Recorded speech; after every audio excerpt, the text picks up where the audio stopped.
में कहते हैं कि टेरर अटैक बहुत हुए, लेकिन सीधे लोकसभा पार्लियामेंट पे अगर अटैक हो तो वो उसके मायने अलग होते हैं। उस वक्त कहा गया था कि किसी अखबार में कैप्शन भी था कि संसद की दहलीज तक पहुंचा आतंकवाद। तो ये वही था।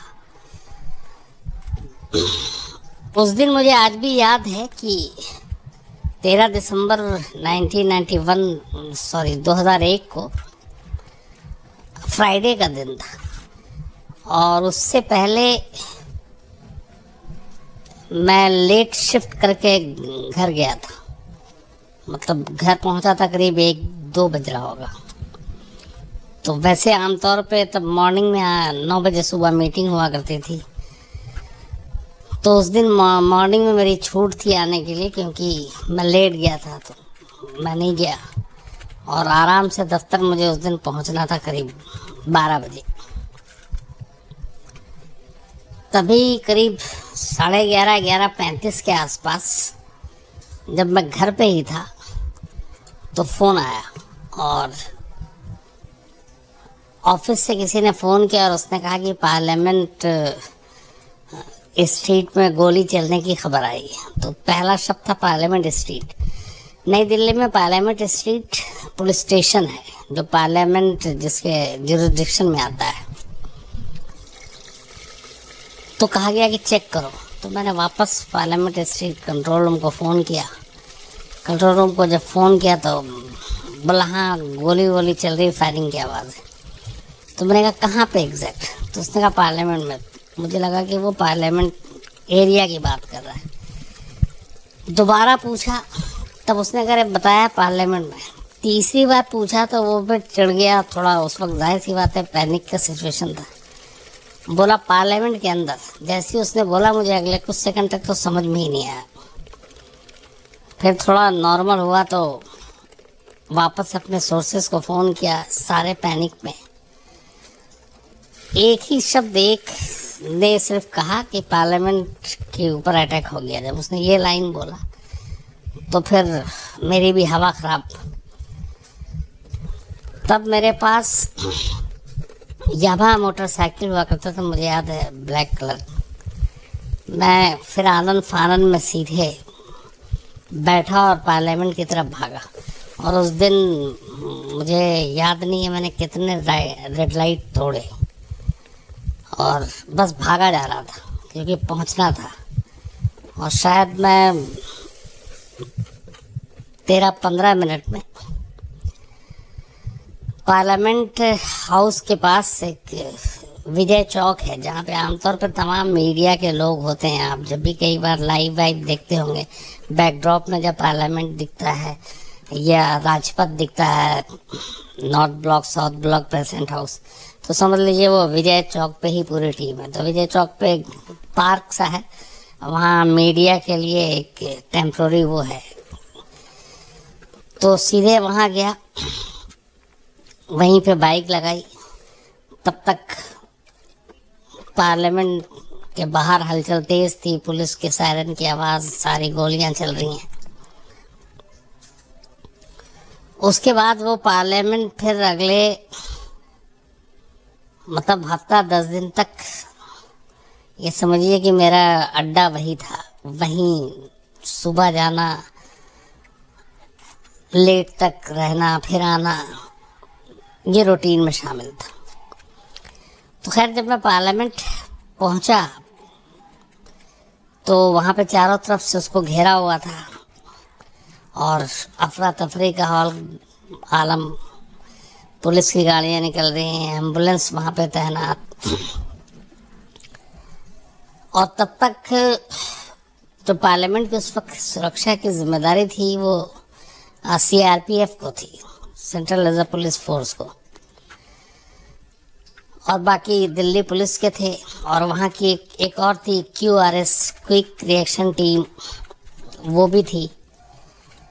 और पार्लियामेंट को लेके जितनी सुरक्षा उस वक्त होनी चाहिए शायद वो सारी चीज़ें नहीं थी। ख़ास तौर पे अगर मैं बात करूं जैसे गाड़ियों की एंट्री, तो सिर्फ गेट पे वो लोग पार्लियामेंट का अगर स्टिकर देख लेते थे तो वो जाने देते थे। चेक भी नहीं करते थे कि अंदर कौन बैठा है क्या नहीं बैठा है, क्योंकि ये चीज़ कभी सोच में आई नहीं थी कि पार्लियामेंट पे इस तरीके से हो सकता है।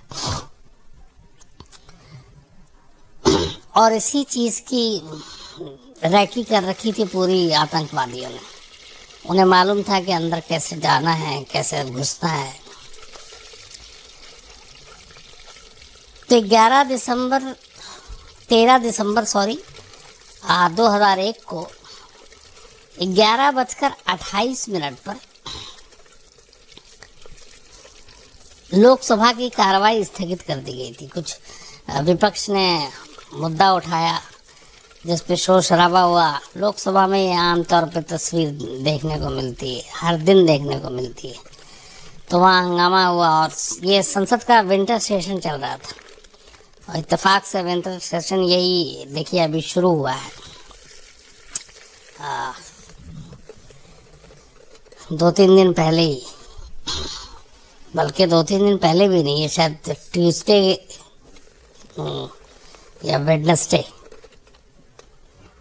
कल से शायद शुरू हुआ। तो तब भी विंटर सेशन का टाइम यही होता है हर बार, हर साल, जिसको हम लोग शीतकालीन सत्र भी कहते हैं पार्लियामेंट का। तो विंटर सेशन शुरू हुआ था। अटल बिहारी वाजपेयी प्रधानमंत्री थे हमारे, और उस वक्त विपक्षी नेता थी सोनिया गांधी। तो 13 दिसंबर को अचानक शोर शराबा हुआ और उसके बाद 11:28 के आसपास पार्लियामेंट को जो है वो 40 मिनट के लिए स्थगित कर दिया गया।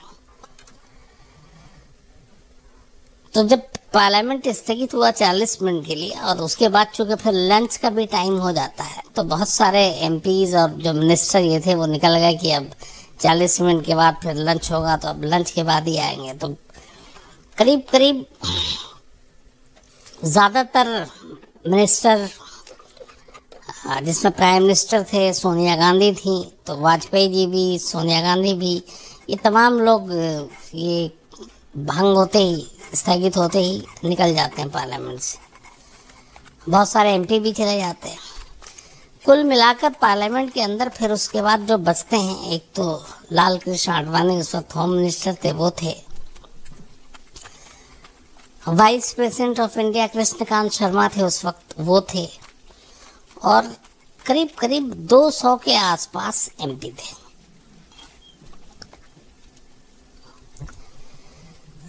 तभी 11:29 पर गेट नंबर 11 पार्लियामेंट का है, यहाँ पे vice president of India Krishnakant Sharma की, चूँकि ये जब एडजन हुआ तो उनकी गाड़ी आकर, उनका काफिला लग चुका था, उनके सिक्योरिटी गार्ड सब वहाँ पे मौजूद थे, और वाइस प्रेसिडेंट को पार्लियामेंट के अंदर से बाहर निकलकर अपनी गाड़ी में बैठना था।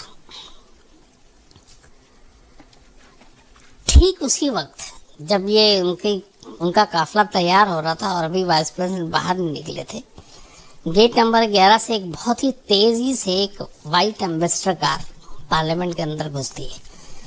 स्टिकर लगा हुआ था उसके ऊपर सामने, एक तो पार्लियामेंट का और दूसरा होम मिनिस्ट्री का। वो गाड़ी गेट पे रोकने की कोशिश की जाती है, जो सुरक्षा गार्ड थे, लेकिन वो रुकती नहीं है और वो बड़ी तेज़ी के साथ। पार्लियामेंट के अंदर आमतौर पे गाड़ियों की रफ्तार बहुत स्लो होती है, लेकिन उस वाइट एम्बेसडर की रफ्तार बहुत तेज़ थी। ऐसा लग रहा था कोई बहुत जल्दी अंदर घुसना चाहता है। तो जब गेट पे उसको रोकने की कोशिश की, वो नहीं रुका, तो जो सुरक्षा गार्ड हैं गेट पर तैनात, वो उस एम्बेसडर कार के पीछे दौड़ते हैं। एम्बेसडर कार और अपनी स्पीड बढ़ा देता है। उसके बाद इसी दौरान में वो अंदर आने के बाद दूसरी तरफ निकलने लगता है, जहाँ पे वाइस प्रेसिडेंट ऑफ इंडिया की गाड़ी का काफिला खड़ा हुआ था और वहाँ पे उनके सुरक्षा गार्ड थे और वाइस प्रेसिडेंट का इंतज़ार कर रहे थे। अचानक ये वाइट एम्बेसडर देखा कि जब उसके पीछे सिक्योरिटी गार्ड पड़े हुए हैं, तो उसने गाड़ी का यूं टर्न किया और वो इस तरफ आ गया जिधर वाइस प्रेसिडेंट की गाड़ी खड़ी हुई थी। लेकिन गाड़ियों के काफिले को वो साइड से निकाल पाता या ब्रेक मारता, ऐसा कर पाता, उसका गाड़ी से बैलेंस ख़त्म हो गया और वो गाड़ी जो है वो सीधे वाइस प्रेसिडेंट की गाड़ी से जाकर टकरा जाती है। जैसे ही टक्कर होती है तो वाइस प्रेसिडेंट के जो सिक्योरिटी गार्ड थे सारे वहाँ पे वो अलर्ट हो जाते हैं। लेकिन इससे पहले कि कोई कुछ समझ पाता, वाइट जो एम्बेसडर कार थी, टक्कर होते ही वो गाड़ी रुक जाती है और अचानक एक साथ करीब करीब एम्बेसडर के चारों दरवाजे खुलते हैं और उन 4 दरवाज़ों से 5 लोग बाहर निकलते हैं, जिनके हाथ में AK-47, कंधे पे बैग। बाहर निकलते ही वो निकलते ही गोली चलाना शुरू कर देते हैं जो भी आसपास में थे। जब गोली चलाना शुरू करते हैं तो इस दौरान में पार्लियामेंट के अंदर, चूँकि एक तो 13 दिसंबर सर्दी, तो बहुत सारे लोग अंदर थे, कुछ बाहर धूप का मज़ा लेने के लिए भी आए हुए थे। मीडिया के लोग तमाम वहाँ पे हमेशा होते हैं हर सेशन में, वो भी थे। तो जब शुरुआती गोली चली तो गोलियों की जो गूंज है वो पूरे पार्लियामेंट के अंदर तक गई, चारों तरफ गई। तो लोगों को ये लगा कि कोई पटाखा वटाखा छूट रहा है, किसी नेता का कुछ ये हो गया है, किसी को खुशखबरी है। तो उन्हें ये अंदाज़ा ही नहीं था कि ये शूट आउट या गोली चली या कोई ऐसा हमला हुआ है। लेकिन इस दौरान में जब ये बाहर निकले थे तब इन्होंने गोली चलाई तो शुरुआत में जो सामने सुरक्षा गार्ड थे और CRPF के जो लोग थे वो गोली लगी उनको। उसके बाद ये धीरे धीरे गोली चलाते हुए मतलब पार्लियामेंट के अंदर बस ये भागे जा रहे थे। उनके भागने के तरीके से देख के लग रहा था कि इन्होंने बेशक पार्लियामेंट के बारे में सारी रैकी वैकी की, लेकिन उन्हें आइडिया नहीं था कि पार्लियामेंट में कौन सा दरवाज़ा किधर है, मेन पार्लियामेंट के अंदर जाने के लिए किस रास्ते से जाएं। तो वो उस दरवाजे की तलाश कर रहे थे जहाँ से पार्लियामेंट के अंदर घुस सकें, और उनका मकसद ही यही था कि वो पार्लियामेंट के अंदर जाएं और वहाँ पे जितने भी नेता हैं उनको अपना निशाना बनाएं और कुछ को बंधक बना के रखें। चूँकि सारे VVIP वहीं, तो बंधक बनाने के बाद फिर आगे जो होगा, जो भी बातें होंगी। लेकिन वो अपने मकसद में इसलिए फेल होते कि उनको आइडिया ही नहीं था कि पार्लियामेंट के मेन हॉल तक जाने का रास्ता या दरवाज़ा किधर से है। और इसी अफरा तफरी में वो इधर उधर भटक रहे थे और इधर सुरक्षा गार्ड जितने भी थे अपने, वो सब चौकस हो गए थे। तो पीछे जब इन्होंने देखा कि सिक्योरिटी गार्ड इनके पीछे है, तभी गोलीबारी के दौरान पहली बार एक आतंकवादी हैंड ग्रेनेड फेंकता है। उसके धमाके की जब आवाज़ आती है तब पूरे पार्लियामेंट में मौजूद तमाम नेताओं, मीडिया के लोगों, बाकी जो सुरक्षा गार्ड दूसरी तरफ थे, उन सबको पहली बार एहसास होता है कि वो जो गोलियां चल रही थी वो पटाखे का शोर नहीं था, गोलियों का था, और यहाँ कुछ आतंकवादी हमला हो गया। अब उसके बाद लगातार गोलियों की जो तड़तड़ाहट है वो सुनाई दे रही थी हर तरफ से। गेट नंबर 11 की तरफ से ज़्यादा ये गोलियों की आवाज़ आ रही थी, जिधर ये 5 आतंकवादी थे। और ये एम्बेसडर कार के आसपास ही भटकते फिर आते, जिधर जो दिखता उसको गोली मारते और वहीं पे ये अफरा तफरी में और दरवाज़ा ढूंढने की कोशिश करते। सिक्योरिटी गार्ड भी तब तक अलर्ट थी, वो भी फायरिंग कर रही थी आड़ लेकर, कभी दीवार के कभी किसी और के। इसके बाद पहली बार जब ये ग्रेनेड फटता है तब कहते हैं कि होम मिनिस्टर लाल कृष्ण आडवाणी जो अंदर थे उनको ये पता चलता है कि यहाँ पे हमला हो गया है। उस वक्त अपने जो रक्षा मंत्री थे, डिफेंस मिनिस्टर जॉर्ज फर्नांडिस, वो भी वहीं पे मौजूद थे। इसके अलावा कुछ और मिनिस्टर भी थे। तो इन लोगों को फौरन पार्लियामेंट के अंदर ही एक महफूज जगह पर ले जाया जाता है। सिक्योरिटी गार्ड को चूंकि पता चल गया था कि यहाँ पे आतंकवादी हमला हुआ, तो ये जितने अपने वीवीआईपी नेता थे इन सबको, और जो बाकी एमपी थे, उनको भी पार्लियामेंट के अंदर ही एक जगह पर, महफूज जगह पर ले जाकर और दरवाजे को लॉक कर दिया जाता है और उनको हिदायत दी जाती है कि आप लोग बाहर नहीं आएंगे, और सारे दरवाजे बंद कर दिए जाते हैं। और उन दरवाज़ों पे जो पार्लियामेंट के अंदर जाने के रास्ते थे, वहाँ पे तब तक सिक्योरिटी गार्ड अपना अपना मोर्चा ले लेती है।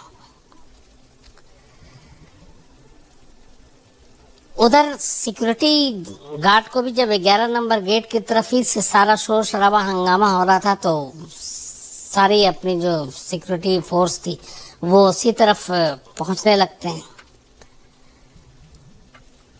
तभी इनमें से एक आतंकवादी गेट नंबर 1 की तरफ भागता है, क्योंकि ये अंदर जाने का रास्ता तलाश रहे थे, और गेट नंबर 1 की तरफ भागता है और गोली चलाते हुए भागता है। जबकि बाकी के 4 आतंकवादी जो थे वो 11 नंबर से अब गेट नंबर 12 की तरफ बढ़ने लगते हैं पार्लियामेंट के, और ये कंटिन्यू AK-47 से गोलियां चलाते हुए जा रहे थे। 12 गेट नंबर 12 की तरफ और एक नंबर गेट की तरफ। अब ये दरवाज़ा, इनको इनकी मंजिल ये है कि दरवाज़ा मिले और पार्लियामेंट के अंदर जाए। लेकिन जब ये आतंकवादी जो गेट नंबर 1 की तरफ भाग रहा था, तो ये जैसे ही संसद भवन के अंदर घुसने की इसने कोशिश करने के लिए गलियारे में इसने कदम रखा। उस गलियारे के बाद उसको रास्ता, दरवाज़ा मिलना था, लेकिन वो दरवाजे की तरफ बढ़ता है उससे पहले ही, चूँकि दरवाजे पे ज़्यादातर एक अच्छी चीज़ ये हुई थी कि उस दिन जब ये सब कुछ हुआ और एहसास हुआ कि अटैक हो गया, तो जितने जो पार्लियामेंट के अहम दरवाजे थे वहाँ पे हमारी फोर्सेस ने, जो CRPF और दिल्ली पुलिस और बाकी, उन्होंने अपने अपने पोजीशन ले लिया था, ताकि आतंकवादी इधर की तरफ आए तो उनको हम लोग घेर सके और वो अंदर जाने में कामयाब ना हो। तो यही जो 1 नंबर की तरफ भागता है, उसके पास गोली चलाते हुए तो दरवाजे के आड़ से फिर आमना सामना होता है, और जो पहला आतंकवादी था जिसको गोली लगी, वो वही था जो दरवाज़ा गेट नंबर 1 की तरफ दौड़ रहा था, और गोली लगती है और वो वहीं पे गिर जाता है। मरा नहीं था लेकिन वो गिर जाता है और जख्मी था। तो सारे सिक्योरिटी गार्ड, और ये विजुअल में भी आप देखेंगे उसके घायल होने का है, तो वो गिरा, सब कुछ देख रहे हैं, लेकिन वो जिंदा है ये भी देख रहे हैं, और वो उसी हालत में भी गोली चला रहा है। लेकिन अपने जो सुरक्षा गार्ड थे, सिक्योरिटी गार्ड, वो उसके करीब जाने की उस वक्त हिम्मत नहीं कर रहे थे, क्योंकि ये खतरा था कि उसके पास बॉम्ब तो है, क्योंकि ग्रेनेड से भी वो कर रहा है, और ये फिराइन है, तो ये अपने आप को ब्लास्ट कर लेंगे तो और ज़्यादा नुकसान होगा। तो वो दूर से ही उसको एक तरफ कॉर्डन ऑफ करने के लिए सुरक्षा गार्ड लगातार उसके इर्द गिर्द गोली चला रहे थे, और उसको वहाँ से निकल के कहीं और जाने का मौका नहीं दे रहे थे। आखिर में जब उसको लगा, गेट नंबर 1 के उस आतंकवादी को जो जख्मी पड़ा हुआ था, कि अब यहाँ से निकलना मुश्किल है, तो उसने अपने आप को ही उड़ा लिया। वो फिराइन था, उसके जो बैग था और ये था, उसमें सारा बॉम्ब था, और उसने अपने आप को उड़ा लिया। और पुलिस वालों का ये शक सही निकला कि वो अपने आप को उड़ा सकता है, तो अगर उसके आसपास जाते तो बहुत सारा नुकसान हो सकता था। लेकिन ये अक्लमंदी की थी कि उसको घेर के रखे हुए थे और बस ये कोशिश कर रहे थे कि वो वहाँ से निकले नहीं। तो पहला आतंकवादी मारा गया गेट नंबर 1 के पास। 4 अब भी बाकी थे, और वो चारों 12 नंबर गेट की तरफ से पार्लियामेंट अंदर जाने की कोशिश कर रहे थे, और लगातार गोलियां चला रहे थे, बीच बीच पे ग्रेनेड फेंक रहे थे। और उनके पास काफ़ी असलहा था, काफ़ी सामान था। अब जो 4 आतंकवादी थे, जब वो 12 नंबर गेट की तरफ भाग रहे थे, तभी इस दौरान में, अब चूँकि बाहर भी खबर फैल गई थी, तो ऐसे हालात से निपटने के लिए दिल्ली पुलिस की एक टीम है, स्पेशल सेल जिसको हम लोग कहते हैं, वो ख़ास तौर पे टेररिस्ट और इन चीज़ों का ही के लिए बनाया गया है। तो स्पेशल सेल को खबर दे दी गई थी, एनएसजी को खबर दे दी गई थी, इवन आर्मी को खबर दे दी गई, क्योंकि पार्लियामेंट पे हमला था सीधे, और ये एक तरह से देश पे हमला था। तो ये सारे फौरन वहाँ से मैसेज भेजा गया, उधर से आर्मी, एनएसजी, दिल्ली पुलिस के स्पेशल सेल, बाकी फोर्सेस, ये सब पार्लियामेंट की तरफ कूच कर रहे हैं। लेकिन इधर पार्लियामेंट के अंदर लगातार गोलीबारी चल रही हो, तब तक खबर आ गई, क्योंकि मीडिया का पूरा अंदर जमावड़ा था। अंदर से सारे कैमरामैन थे, रिपोर्टर थे, तो सारी खबरें फटाफट बाहर आ रही थी। और उसके बाद फिर वो देश को पता चल गया कि पार्लियामेंट पे अटैक हो गया है। इस बीच में जो एक आतंकवादी मारा गया और जिस तरीके से अपने को उड़ाया, तो उसके धमाके की आवाज़ बहुत तेज़ थी। उस धमाके की आवाज़ बाकी के 4 आतंकवादियों को भी मिली, और ये 4 आतंकवादी लगातार 12 नंबर गेट की तरफ भाग रहे हैं अफरा तफरी में, और उनको कुछ आइडिया नहीं कि जाना कहाँ है, गेट किधर है, एंट्री किधर है। तो वो और ज़्यादा पैनिक हो गए। तो पैनिक हुए तो इसके बाद वो जिधर तिधर गोली चलानी उन्होंने शुरू कर दी। इसी बीच में चूंकि वो लगातार ओपन में भाग रहे थे, इधर से गोली चल रही थी, तो एक दूसरे आतंकवादी को गोली लगती है और वो दूसरा आतंकवादी भी मारा जाता है। अब सिर्फ 3 आतंकवादी बचते हैं, और अभी तक करीब ये कुल मिला के 15 से 20 मिनट गुजर चुका है गोलीबारी और ग्रेनेड होते हुए।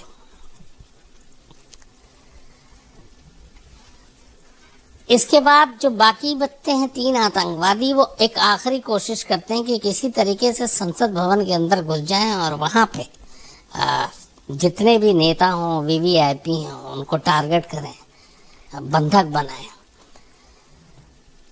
तो इसी कोशिश में चूँकि लेकिन रास्ता पता नहीं था, अब वो 12 नंबर से दौड़ते दौड़ते किसी तरह वो गेट नंबर 9 की तरफ पहुँच गए। तो 11 नंबर गेट से शुरू हुआ, 12 नंबर पे हुआ, फिर 1 नंबर, अब 9 नंबर पे मामला आ गया। 3 आतंकवादी, तीनों के तीनों इधर 9 नंबर गेट। लेकिन 9 नंबर पे तब तक ऑलरेडी मोर्चा संभाल रखा था सिक्योरिटी गार्ड ने सारे। तो 2 दिन के करीब 12:10 पे 9 नंबर पे ही पूरा ऑपरेशन सिमट कर रह गया। अब ये जो 3 के 3 आतंकवादी थी, ये 9 नंबर गेट के आसपास थे और इनको चारों तरफ से घेरा हुआ था, और वो इधर से गोली चला रहे थे, जवाब में अपने सिक्योरिटी फोर्स गोली चला रही थी। इस दौरान तक अपने एनएसजी के कमांडो, स्पेशल सेल और बम निरोधक दस्ता ये भी पार्लियामेंट पहुंच गए, और इन्होंने भी मोर्चा ले लिया। इसके बाद धीरे धीरे करके अगले कुछ दिनों में, मतलब देर में, ये 9 नंबर गेट के पास इन 3 आतंकवादियों को भी घेर के मार दिया गया। तो इन 5 आतंकवादियों को मारने में करीब 45 मिनट का वक्त लगा, और 45 मिनट के बाद अब ये था कि गोलीबारी की आवाज़ कम हो गई। लेकिन एक ख़तरा ये भी था कि उन्होंने बहुत सारे जो ग्रेनेड फेंके थे, उसमें से कई फटे नहीं, और वो इधर उधर बिखरे पड़े हुए थे। तो अब उसमें वीवीआईपी को निकालना, ले जाना और फिर सारी चीज़ें, तो वो बड़ा जोखिम का काम था। तो इसके बाद बाहर अब थोड़ी देर के बाद रह रह कर धमाके की आवाज़ आने लगी, और ये आवाज़ अगले 2-3 घंटे तक आती रही। तो अब बाहर में अंदर के हालात का सही ऑपरेशन का पता नहीं था किसी को, इवन मीडिया में भी हम लोगों को। तो हम लोग जब लाइव पे खड़े हुए थे, तो बीच में जब भी धमाके की आवाज़ आए तो हम भी पैनिक, और ये लगे कि फिर अभी भी ऑपरेशन जारी है। लेकिन एक्चुअली 12:15 के बाद जितने भी धमाके की आवाज़ आई करीब 2-3 बजे तक, वो सारे वो धमाके थे जो बॉम्ब डिस्पोजल स्क्वाड वाले डिफ्यूज़ कर रहे थे उन आतंकवादियों के लाए हुए ग्रेनेड्स और बमों को। तो वो धमाके, उसकी आवाज़ थी, जो बाद में फिर क्लियर हुआ। लेकिन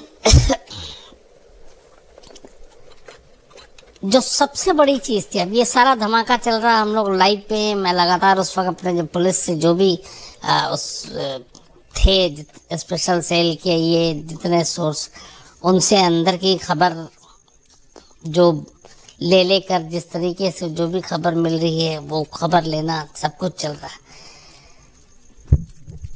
जब ये करीब 2:30 बजे लगभग क्लियर हो जाता है कि सारे आतंकवादी भी मारे गए और ये सारे ग्रेनेड भी डिफ्यूज कर दिया गया, तो एक, मैं उनका नाम नहीं लूँगा क्योंकि उस वक्त ये चीज़ थी, दिल्ली पुलिस के बड़े होनहार अफसर, बड़े उनका अगले दिन 14 दिसंबर का टाइम्स ऑफ इंडिया का फ्रंट पेज फोटो है, पार्लियामेंट की दीवार के साथ एक पिस्टल हाथ में। तो वो जब परेशान से बाहर निकले पार्लियामेंट हाउस से, तो देखा, फिर मैंने, जो वही होता है जो एक रिपोर्टर की कुछ खबर बताएं, कुछ खबर अंदर में और क्या है, तो उन्होंने एक खबर दी और वो मतलब वो उस वक्त की सबसे बड़ी ब्रेकिंग न्यूज़ हो गई थी फिर, और अगले कई घंटे तक यही चला और फिर बाद में हर चैनल ने चलाया। जिस सफ़ेद एम्बेसडर कार में ये 5 आतंकवादी पार्लियामेंट के अंदर गए थे और बहुत देर तक वो उसी एम्बेसडर कार के इर्द गिर्द रहकर ही गोली चला रहे थे, उस एम्बेसडर कार को छोड़ नहीं रहे थे, उसकी वजह ये थी कि उस एम्बेसडर कार की जब तलाशी ली गई तो उसमें करीब 30 किलो 30 केजी RDX था और उसकी पूरी वायरिंग कर रखी थी उस एम्बेसडर कार में।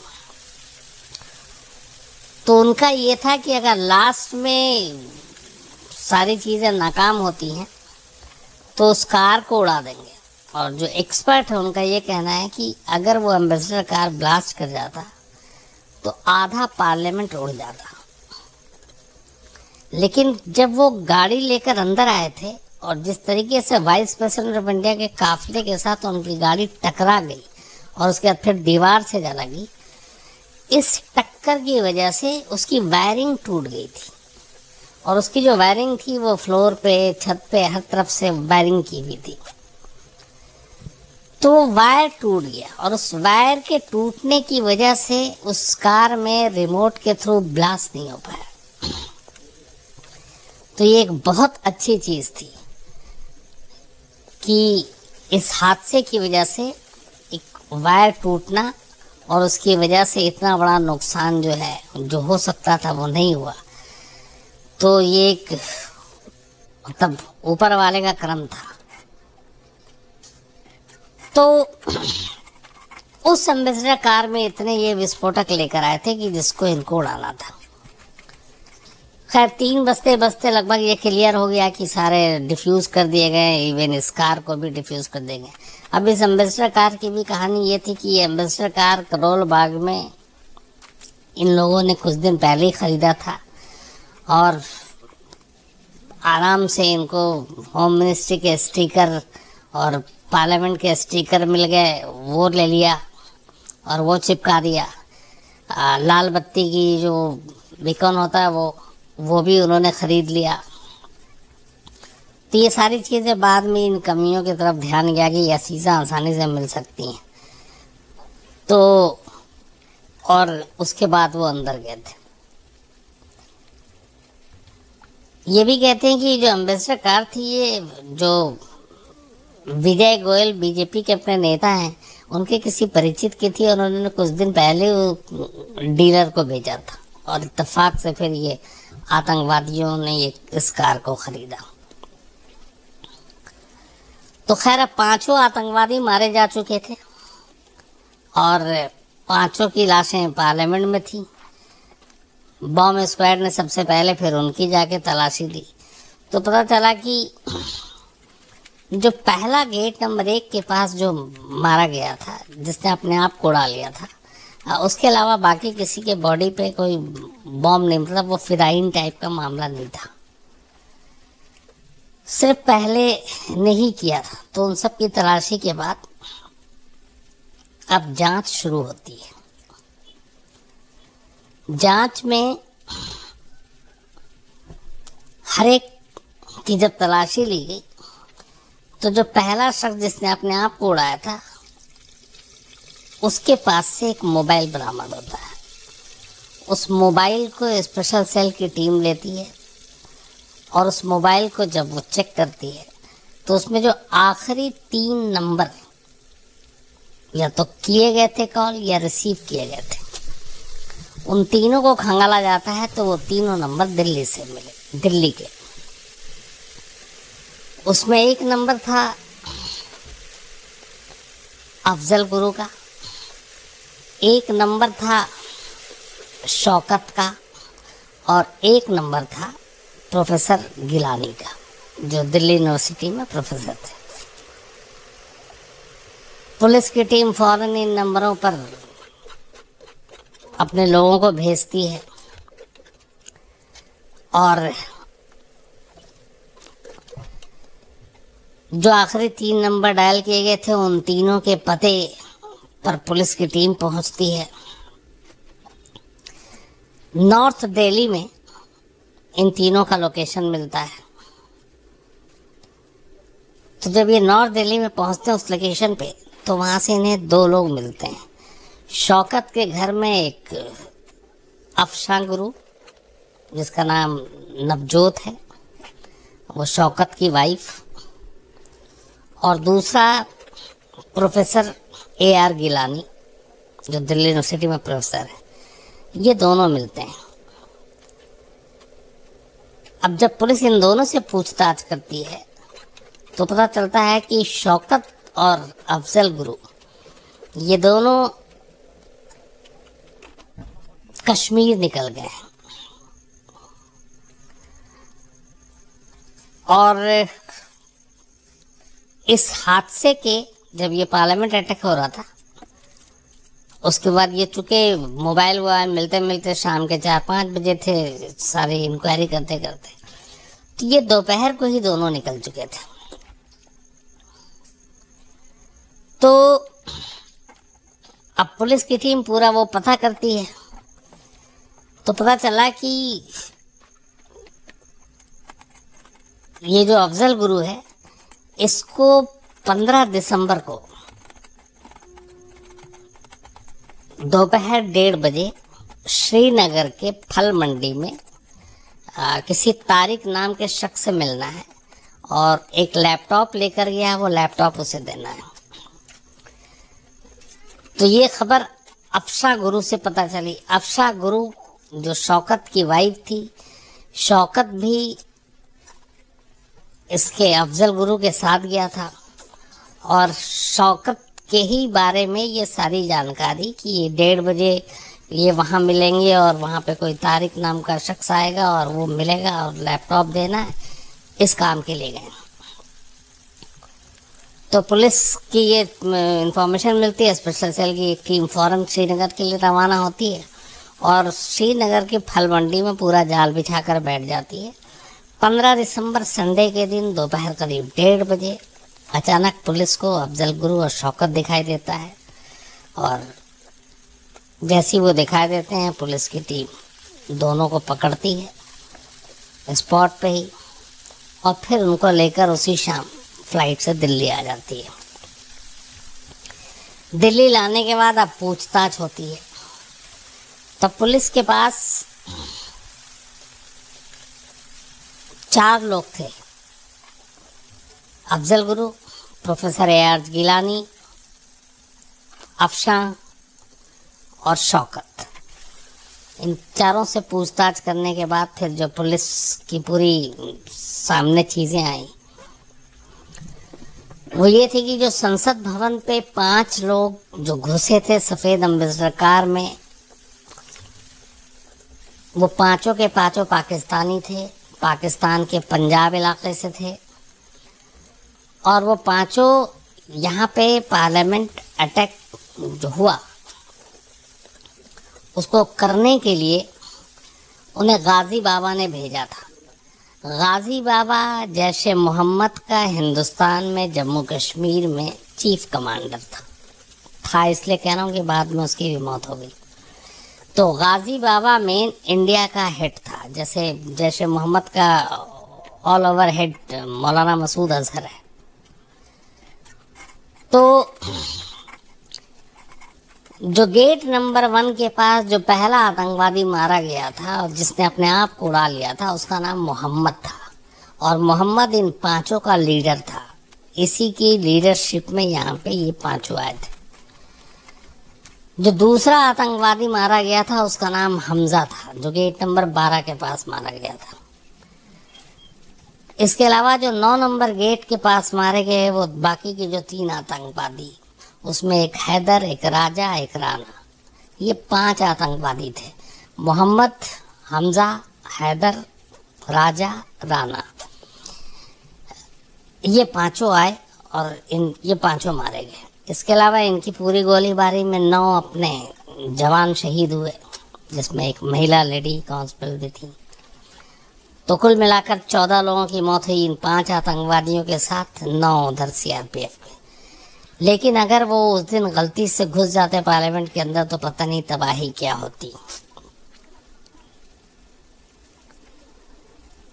अब जब अफजल गुरु से बातचीत हुई, पूछताछ हुई उसके बाद, तो अफजल गुरु ने जो कहानी पूरी सुनाई वो ये थी, जो पुलिस को बताया कि एक्चुअली पार्लियामेंट अटैक की जो प्लानिंग थी वो बहुत पहले से नहीं प्लान की गई थी। 1.5 महीने पहले, मतलब ये 13 दिसंबर को हुआ है, नवंबर के शुरुआती हफ्ते में 2001 में गाजी बाबा ने दिल्ली पे अटैक करने की प्लानिंग की। उसी की ये साजिश थी गाजी बाबा की, और उसके लिए उसने इन 5 लड़कों को पाकिस्तान से यहाँ बुलाया। बुलाने के बाद इन्हें दिल्ली भेजा। कोऑर्डिनेटर के तौर पर उसने रखा अफजल गुरु को, क्योंकि अफजल गुरु दिल्ली में रहा करता था। वो फल की मंडी जो है आज़ादपुर में, वहाँ वो फलों का कश्मीर से लाकर बेचना और ये सारा काम करता था। अफजल गुरु और गिलानी चूँकि उधर, और शौकत, ये कश्मीर में एक ही जगह के आसपास के रहने वाले हैं, तो इनकी एक दूसरे से जान पहचान थी, एक दूसरे के आना जाना था। तो अफजल गुरु को कोऑर्डिनेटर बनाया। उनके बाद इन 5 आतंकवादियों को दिल्ली लाया वो अफजल गुरु, उसने अपने पास ठहराया। और इन लोगों ने दिल्ली में आने के बाद एम्बेसी, दिल्ली विधानसभा और कुछ इम्पोर्टेंट बिल्डिंग गवर्नमेंट की, इन सब की रेकी की, पर इन्हें आइडिया नहीं था कि करना क्या है, टारगेट किसे बनाना है।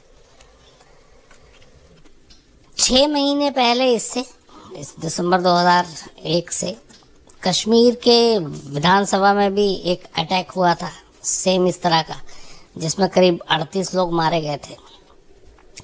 तो वो सारे एम्बेसी और इम्पोर्टेंट बिल्डिंग, दिल्ली विधानसभा, इन सब की रैकी करके चले गए, लेकिन इनका फाइनल नहीं था कि अटैक कहाँ करेंगे। बाद में जाने के बाद गाजी बाबा ने फिर इन्हें टारगेट दिया, और वो टारगेट मोहम्मद को पता था, और वो फाइनल टारगेट रखा गया पार्लियामेंट, और दिन चुना गया 13 दिसंबर। अब ये जो 3 फ़ोन कॉल है जिसकी वजह से ये पूरा केस खुला, अगर सही में उस दिन ये मोबाइल ना होता और वो लोग यूज़ ना करते तो ये केस इतनी आसानी से नहीं खुलता। उसके बाद फिर हम वही सरहद पार बैठे हुए लोगों के नाम का सिर्फ चीखते रहते और मुजरिम कभी भी कोई आता नहीं। हालांकि आज भी मसूद अजहर हमारे हाथ में नहीं है, लेकिन बाकियों को अंजाम तक पहुंचाया गया।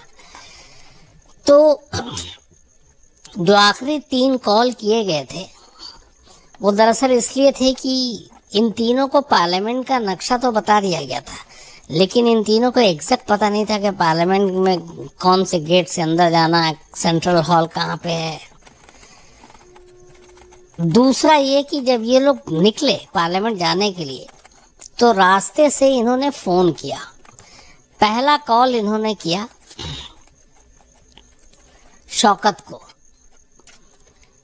कि ये ज़रा तुम टीवी खोलो और दूरदर्शन देखकर बताओ कि इस वक्त पार्लियामेंट के अंदर कौन कौन लीडर मौजूद हैं, क्योंकि दूरदर्शन पे लाइव आता है लोकसभा टीवी और सब कुछ, लोकसभा की कार्रवाई। तो शौकत जो है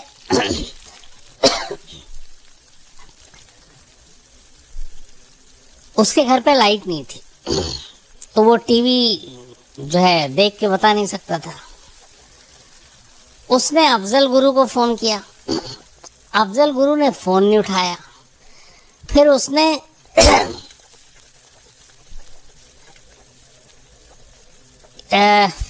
तीसरा जो प्रोफेसर AR गिलानी, नहीं, गिलानी ने फ़ोन नहीं उठाया। जब गिलानी को किया तो गिलानी ने फ़ोन नहीं उठाया। फिर अफजल गुरु को किया तो अफजल गुरु ने फ़ोन पे उसने पूछा कि ये क्या, लेकिन तब तक बात करते करते ये लोग, चूंकि लगातार तीसरा कॉल था और ये बिल्कुल पार्लियामेंट के गेट तक पहुंच गए।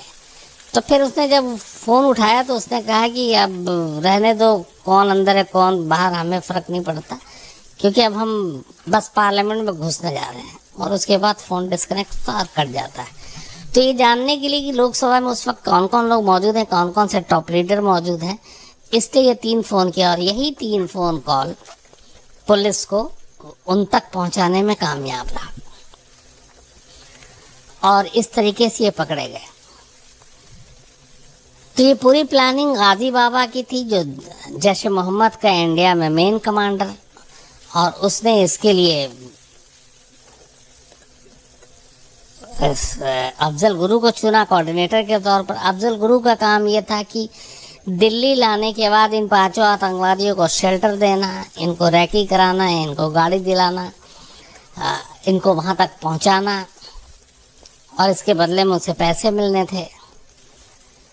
और ये जब सब कुछ हो गया था, तब जब पार्लियामेंट के अंदर जाने से पहले मोहम्मदी वो शख्स था जिसने अफजल गुरु को एक लैपटॉप दिया, 10 लाख रुपए दिए और 25,000 अलग से दिए। वो 25,000 अफजल गुरु के पर्सनल खर्च के लिए दिए थे और उसने कहा था कि ये लैपटॉप और ये 10 लाख रुपए श्रीनगर की फल मंडी में संडे 15 दिसंबर दोपहर 1:30 बजे तारिक नाम का एक शख्स आएगा, तुम उसको दे देना। और वो जो तारिक था वो गाजी बाबा का राइट हैंड था, वो भी एक तरह का बीच में जो हेल्प करता है। तो ये जाकर फल की मंडी में तारिक के हवाले करना था अफजल गुरु और शौकत को, और तारिक उसको ले जाता गाजी बाबा के पास। लेकिन अफजल गुरु, और जब इसको पकड़ लिया गया तो ये भी शक है कि तारिक वहाँ पहुँचा था, लेकिन उसने देख लिया इन दोनों को पकड़ते हुए तो वो वहाँ से खिसक लिया, तो इसलिए तारिक पकड़ाया नहीं। कुछ वक्त के बाद कश्मीर में ही एक इनकाउंटर में गाजी बाबा मारा गया, तो वो अपने अंजाम तक पहुंच गया। इधर इन चारों पे केस चला, मुकदमा चला। लोअर कोर्ट ने जो अपना फैसला सुनाया उसमें अफजल गुरु, शौकत, प्रोफेसर AR गिलानी, इन तीनों को फांसी की सज़ा दी। और अफशा गुरु का सिर्फ ये था कि इसे कुछ जानकारी थी, लेकिन इसने पुलिस को बताई नहीं और उसका कोई और रोल नहीं था, तो उसे 5 साल की सज़ा सुनाई। इस लोअर कोर्ट के फैसले को हाई कोर्ट में चैलेंज किया इन लोगों ने। जब चैलेंज किया तो हाई कोर्ट ने फिर वहाँ पे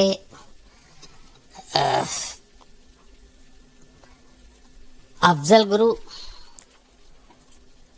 की जो सज़ा थी वो बरकरार रखी, फांसी की। प्रोफेसर AR गिलानी को सबूतों के अभाव में बरी कर दिया गया और शौकत की जो फांसी की सज़ा थी उसको 10 साल में तब्दील कर दिया गया।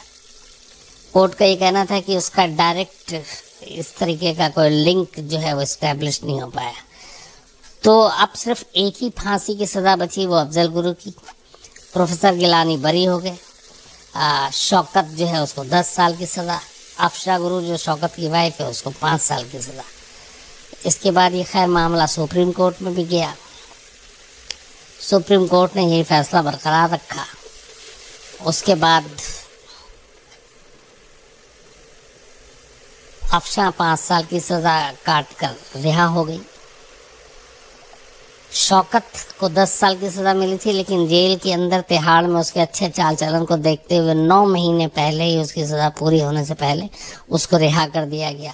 वो वापस कश्मीर में जाकर, जो आखिरी खबर है वो ये है कि वो अब एक आम इंसान की तरह अपनी ज़िंदगी जी रहा है, लेकिन मीडिया में और बाकी उस तरीके से सामने नहीं आता। प्रोफेसर गिलानी बरी होने के बाद बहुत सारे इसमें कई आंदोलन में भी हिस्सा लिया और अफजल गुरु को फांसी हो गई तिहाड़ जेल में, ये आप सब जानते हैं। तो ये सारे अपने अपने जो फैसला था वो, इसमें अफजल गुरु को फांसी हो गई, गाजी बाबा भी मारा गया, लेकिन जिसका मेन मास्टरमाइंड है मौलाना मसूद अजहर, वो आज भी पाकिस्तान में है। वही हमारा रोना रोना, चाहे वो हाफिज सईद का मामला हो, मौलाना मसूद अजहर का मामला हो, दाऊद इब्राहिम का हो, सैयद सलाउद्दीन का हो, जो मेन है एक्चुअली वो सारे बाहर में हैं और उन तक अभी तक जो है हम लोगों के हाथ नहीं पहुंचे, उनके गिरबान तक। लेकिन कुल मिलाकर ये वाकई हिंदुस्तान में, अगर कहें हम लोग सीधे संसद पे हमला, तो इससे बड़ा अटैक कोई नहीं हो सकता अगर आप नुकसान से हट कर बात करें, क्योंकि सीधे लोकतंत्र के मंदिर पे ये हमला था। और ये उसके बाद अटल बिहारी वाजपेयी जी ने उसी दिन राष्ट्र के नाम एक संदेश दिया था और कहा था कि ये पार्लियामेंट पे हमला सिर्फ पार्लियामेंट पे हमला नहीं है, बल्कि ये हिंदुस्तान पे हमला है। इसके बाद पाकिस्तान के साथ हमारे रिश्ते बहुत दिनों तक इसको भी लेकर ख़राब रहे। फिर लश्कर तैयबा ने, इसके पहली बार लश्कर तैयबा सामने आया और उसने खंडन किया था कि इस हमले में हमारा कोई हाथ नहीं है, जबकि शुरू में यह था कि जैश और लश्कर का इसमें कुछ हाथ हो सकता है, लेकिन लश्कर ने मना किया। और इसी अटैक के बाद ये 13 दिसंबर को अटैक हुआ था और उसके करीब 8-9 दिन के बाद 20 या 21 दिसंबर को अफजल गुरु का मैंने इंटरव्यू किया था और जिसमें सारी कहानी थी, आपने सुनी होगी। तो ये थी पूरी संसद भवन के अटैक की कहानी।